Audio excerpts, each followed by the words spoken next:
7월 30일 하나님의 약속, 사도행전 2장 1절로 4절 말씀. 오순절 날이 이미 이름에 그들이 다 같이 한 곳에 모였더니 호련히 하늘로부터 급하고 강한 바람 같은 소리가 있어 그들이 앉은 온 집에 가득하며 마치 불의 혀처럼 갈라지는 것들이 그들에게 보여 각 사람 위에 하나씩 임하여 있더니 그들이 다 성령의 충만함을 받고 성령이 말하게 하심을 따라 다른 언어들도 말하기를 시작하니라. 아멘. 찰스 스펄전 목사님은 하나님의 약속을 곡물 창고에 비유했습니다. 하나님께서는 이미 모든 것을 다 준비하시고 계시기 때문에 약속하시면 반드시 이루시는 우리 하나님 아버지시다는 것입니다. 오늘 우리의 눈에는 여전히 세상의 가치가 더 잘 보입니다. 세상에서 얻은 경험과 세상에서 얻은 정보가 더 맞는 것 같습니다. 당장 말씀이 내 현실과 부딪히면 그래서 힘이 없습니다. 그러나 하나님은 오늘도 우리의 그 모든 현실을 붙잡고 우리가 생각할 수 없을 만큼 위대하고 놀라운 그 하나님의 역사를 약속하시며 오늘 나와 함께 그 약속이 증거가 되고 흔적이 되기를 간절히 원하십니다. 그래서 약속하신 성령께서 오순절에 이 땅에 오셨습니다. 마가의 다락방에 모여있는 모든 제자들과 성령께서 함께 하셨습니다. 그러나 사도행전 1장 4절을 보면 예루살렘을 떠나지 말고 내게서 들은 바 아버지께서 약속하신 것을 기다리라는 그 하나님의 약속의 말씀을 따라의 그 시간에서 내 생각, 내 감정, 내 경험을 앞세워 하나님의 말씀보다 앞서지 않았다는 것이 먼저 기록되어 있습니다.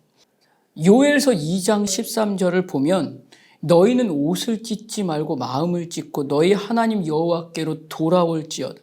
그는 은혜로우시며 자비로우시며 노하기를 더디하시며 인애가 크시사 뜻을 돌이켜 재앙을 내리지 아니하시나니 라고 외치면서 요엘 선지자가 이스라엘 백성들 남유다와 북이스라엘로 나눠져 있을 때 그 남유다를 향해서 회개를 말하고 있습니다. 그렇게 하면 하나님께서 용서하실 것이라는 그 권면의 말씀을 선포하고 있습니다. 당시 남유다는 하나님의 말씀보다 모든 것이 다 내 생각, 내 감정, 내 쾌락, 내 정보, 내 판단, 내 선택을 먼저 앞세웠습니다. 그것이 다 옳은 것으로 여기고 살았습니다.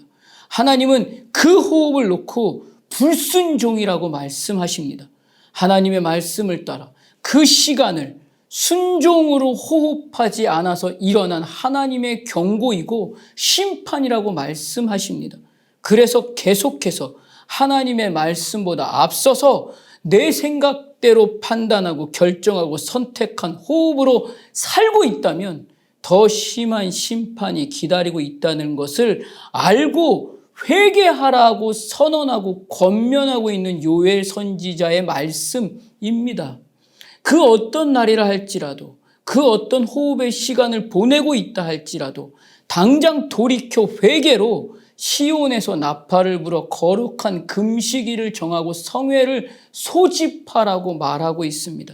그러나 그들은 하나님의 말씀을 너무나도 가볍게 여겼습니다. 소홀히 여겼습니다. 그것으로 결국 북왕국 이스라엘은 아수르에게 처참하게 부서져서 멸망했습니다. 남유다는 곧 이어서 바벨론에게 멸망당했습니다.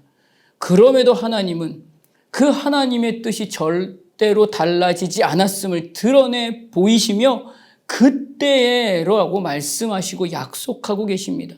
여호와께서 자기의 땅을 극진히 사랑하시어 그의 백성을 불쌍히 여기실 것이라 라고 말씀하시며 하나님의 마음을 그들에게 드러내 보여주시며 회개가 선언되는 그때에 하나님의 구원이 약속되고 선언됩니다.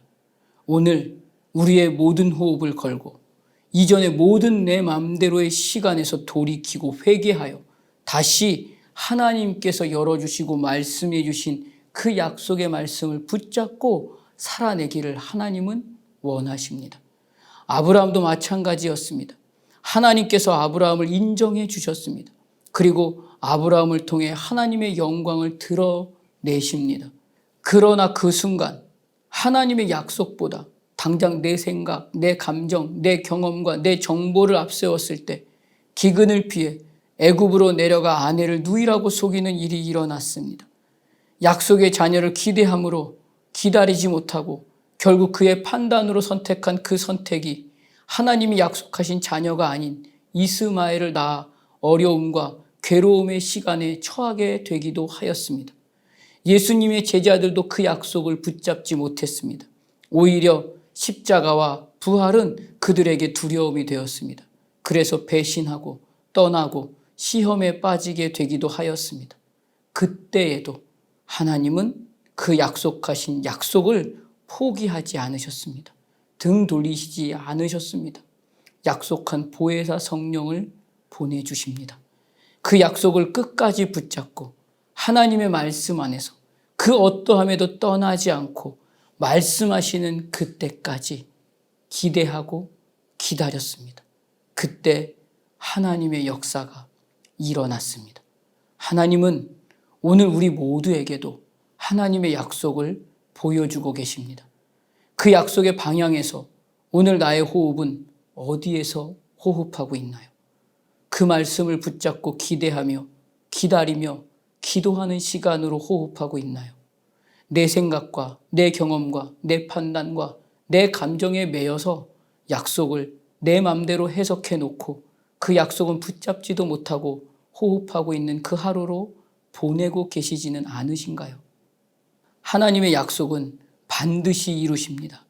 이 약속을 붙잡는 시간으로 말씀하시는 이 말씀 앞에 회개함으로 다시 하나님의 말씀을 붙잡고 살아내는 이날, 이 하루가 되시기를 주님의 이름으로 축복합니다. 기도하겠습니다. 하나님, 이날에 하나님의 자녀인 나를 향해 분명하게 하나님의 약속을 말씀해 주셨습니다. 그러나 그 약속의 말씀을 붙잡고 가야 하는 이날의 호흡에 여전히 세상의 가치와 내용과 모습들이 보함직도 하고 먹음직도 하고 탐스럽기까지 한 그 세상의 정욕들로 나를 흔들어 붙잡고 가야 될 그 말씀을 놓치게 합니다. 이전에 그 하루를 놓고 엎드려 회개하는 날이 오늘이 되게 하여 주시옵소서. 그리고 다시 돌이켜 약속하신 그 말씀을 붙잡고 세상이 주는 즐거움이 아니라 진정 영원한 하나님과 누리게 될 그 생명과 기쁨과 충만함을 더 깊이 알아가는 이날, 이 하루가 되게 하여 주시옵소서. 예수님 이름으로 기도드립니다. 아멘.